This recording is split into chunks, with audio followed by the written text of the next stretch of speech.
Mga paps, magkano tayo ng stop meal. Yan, isda yung ating gagawin. Meron kaming isda dito, pinagpapasa. So, ayan lang. Magkano muna tayo, maglilinis muna tayo na isda. Tatagalin natin yung mga ano kailangan.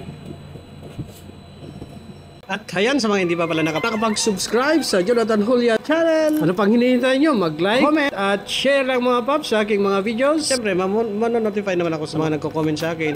At para updated kayo sa aking mga videos na pinopost dito sa aking YouTube channel, Jonathan Julian channel. Ayan, balik tayo dito sa ating paglilinis ng ating isda. Kasi nga, ilang araw na yan naka-defrost. Ngayon ko lang naisip yan. Kasi tinatamad nga talaga ako magluto. Yung dalawa kong kasama dito sa kusina, sabi ko, magluto na lang kayo kung ano gusto nyo lutuin. Kaya minsan, kung ano-ano na lang niluluto nila. So ako naman, medyo sinipag kayo. Kaya nilinisan ko yung, siguro nasa 3 kilo yung isda na yan. Pero hindi ko yan lahat. Kasi alam ko masasayang at hindi namin mauubos mga paps. So, tapos na natin siya nalinis. Naugasan na rin natin. Mga paps, malinis na to. Naugasan ko na rin. Nandiyan yung mga spices na ilalagay natin.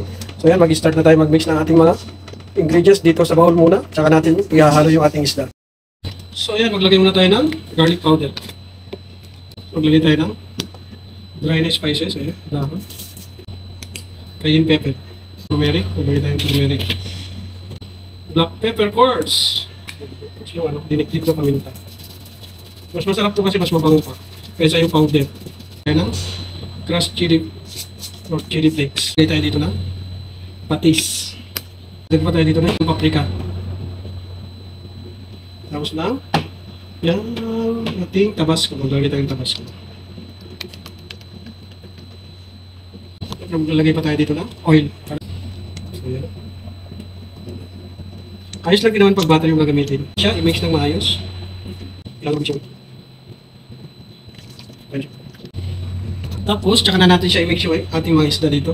Unti-unti lang natin yung i-mix, o di kaya daan-daan kasi siyempre yung isda mga paps, may mga tinik-tinik yan. Delikado din naman na yung ating mga kamay. Yan, ganyan yung kulay niya. Wow!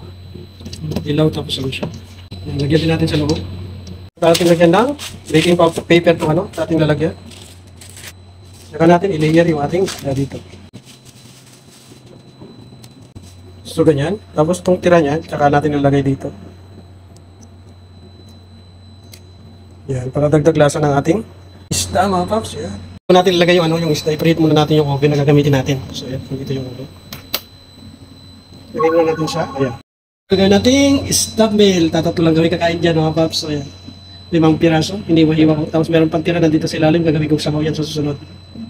Yes. Ayan. Inaantay ko lang ano, mag-init yung oven. Kasi nga ano, nakalimutan kong painitin. So inaantay ko pa para maganda yung pagkakaluto ng ating isda.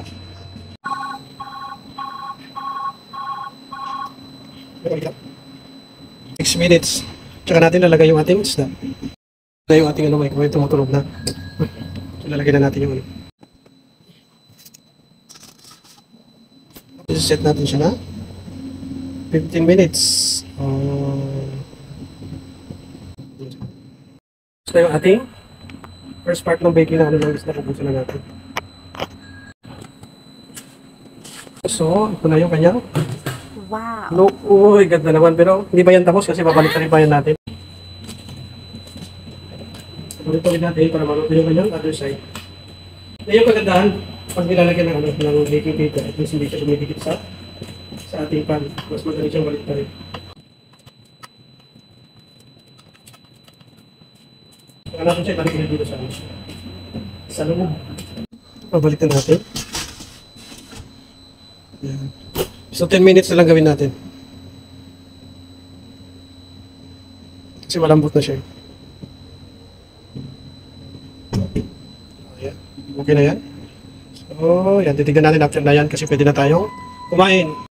Ayan mga paps, luto na yung ating binig na isda. Pag-stop niyo. Uy, sarap naman. Ayan, tignan nyo. Sarap na yung tsura. Uy, kain tayo, kain. Sarap naman.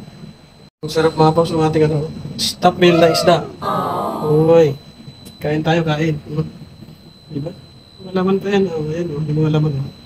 So, ayan mga paps. Kaysa itapon, gagawing stop meal. Di na pakinabangan pa natin. So, ito pa natin.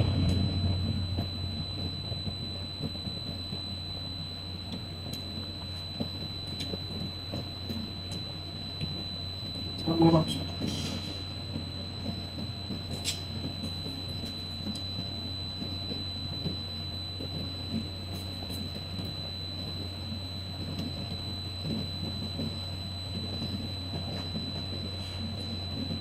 Wala na lang kanin.